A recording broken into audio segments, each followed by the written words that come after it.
നമസ്കാരം സുഹൃത്തുക്കളെ. നമ്മുടെ ഇന്നലത്തെ വീഡിയോയിൽ ചില സുഹൃത്തുക്കൾ നിങ്ങൾ എവിടെയാണ് എന്നൊക്കെ ചോദിച്ചിട്ടുണ്ടായിരുന്നു, ഈ ഹുഡിയൊക്കെ ഇട്ട് ഉള്ള വീഡിയോ ചെയ്തുകൊണ്ട്. അപ്പോൾ ഞാനിപ്പോൾ ഊട്ടിയിലാണുള്ളത്. നല്ല തണുപ്പാണ്, മഞ്ഞും കാര്യങ്ങളൊക്കെ ഉണ്ടെന്ന് പറഞ്ഞ് പലരും വീഡിയോ ഇട്ടിട്ട് മക്കൾ മഞ്ഞ് കാണാൻ പോകണമെന്ന് പറഞ്ഞു വന്നതാണ്. ഇവിടെ വന്ന് നോക്കുമ്പോൾ ഇപ്പോൾ ഇവിടെ വലിയ മഞ്ഞൊന്നുമില്ല, പക്ഷെ നല്ല തണുപ്പാണ്. മാമുക്കോയ ഒരു സിനിമയിൽ പറഞ്ഞ പോലെ 12 ആനയും അതിൻ്റെ തോട്ടിയും തരാമെന്ന് പറഞ്ഞാലും ഇനി ഡിസംബറിൽ നമ്മൾ ഊട്ടിക്കില്ല. അതാണ് അവസ്ഥ.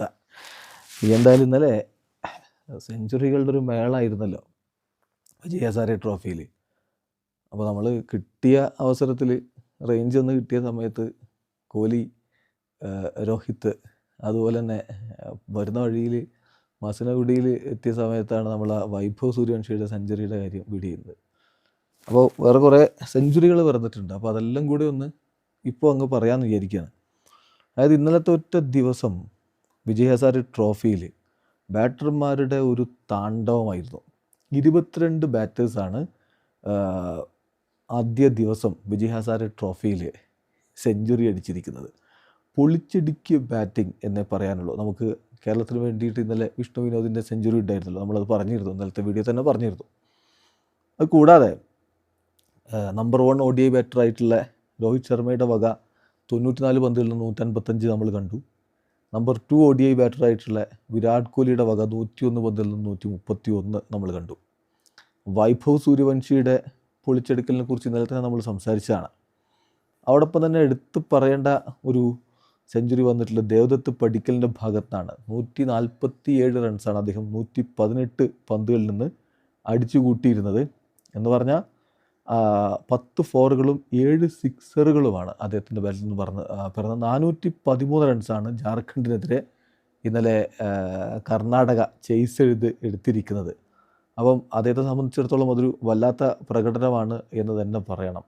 അപ്പോൾ ദേവദത്ത് പടിക്കൽ, അഭിനവ് മനോഹർ, അതുപോലെ മായങ്ക് അഗർവാൾ, ധ്രുവ് പ്രഭാകർ എന്നിവരുടെ മികച്ച ഇന്നിങ്സിൻ്റെ ഫലമായിട്ടാണ് കർണാടക ആ ഒരു 413 റൺസ് ചേസ് ചെയ്തെടുക്കുന്നത്.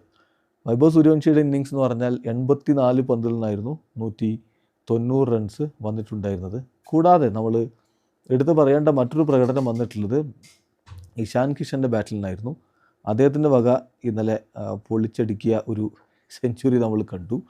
സോ മൊത്തത്തിൽ ഒരു ആറാട്ട് എന്ന് തന്നെ പറയേണ്ടി വരും. അപ്പം ഹിസ്റ്റോറിക്കായിട്ടുള്ള ഒരു പെർഫോമൻസാണ് ഇഷാൻ കിഷനിൽ നിന്ന് വന്നിട്ടുള്ളത്. ഇഷാൻ കിഷൻ പ്ലേസ് വിത്ത് ഫയർ എന്നാണ് പലരും അതിനെ വിശേഷിപ്പിച്ചത്. കാരണം 33 പന്തിൽ നിന്നാണ് അദ്ദേഹത്തിൻ്റെ സെഞ്ചുറി ഇന്നലെ പിറന്നിട്ടുണ്ടായിരുന്നത്. അപ്പോൾ എല്ലാം കൂടി നോക്കുമ്പോൾ ഇന്നലെ ഇപ്പോൾ അദ്ദേഹത്തിൻ്റെ ഒരു പ്രകടനം എന്ന് പറയുമ്പോൾ 39 പന്തുകളിൽ നിന്നാണ് 125 റൺസ്. അത് മൊത്തത്തിൽ ഇപ്പോൾ ഇന്ത്യൻ ടീമിലേക്കുള്ള മടങ്ങി വരവ്, ഡൊമസ്റ്റിക് ക്രിക്കറ്റിലാകെ അദ്ദേഹം ചെയ്യുന്ന ആ ഒരു കിടിലൻ പ്രകടനത്തിൻ്റെ തുടർച്ചയാണ്. ഇപ്പോൾ സെയ്ദ് മുഷ്താഖ് അലി ട്രോഫിയിൽ അദ്ദേഹം ഡിസംബർ 18 ഒരു സെഞ്ചുറി അടിച്ചിട്ടേ ഉള്ളൂ, 49 പന്തിൽ 101. അതിന് പിന്നാലെയാണ് ഡിസംബർ 24 അദ്ദേഹം 39 പന്തിൽ 125. സോ മിന്നും ഫോമിലാണ് ഇഷാൻ കിഷനൊക്കെ ഉള്ളത്. അപ്പോൾ ഇന്ത്യയുടെ T20I വേൾഡ് കപ്പിനുള്ള സ്ക്വാഡിൽ അദ്ദേഹം നല്ല പ്രകടനം നടത്തും എന്ന് തന്നെ നമുക്ക് കരുതാം. ഏതായാലും ആകെ സെഞ്ചുറി മയമായിരുന്നു. വീഡിയോ അവസാനിക്കുന്നു. ക്രിക്കറ്റ് ലോകത്തെ കൂടുതൽ വിശേഷങ്ങളുമായി ഹാഫ് ടോക്സ് വീണ്ടും എത്താം.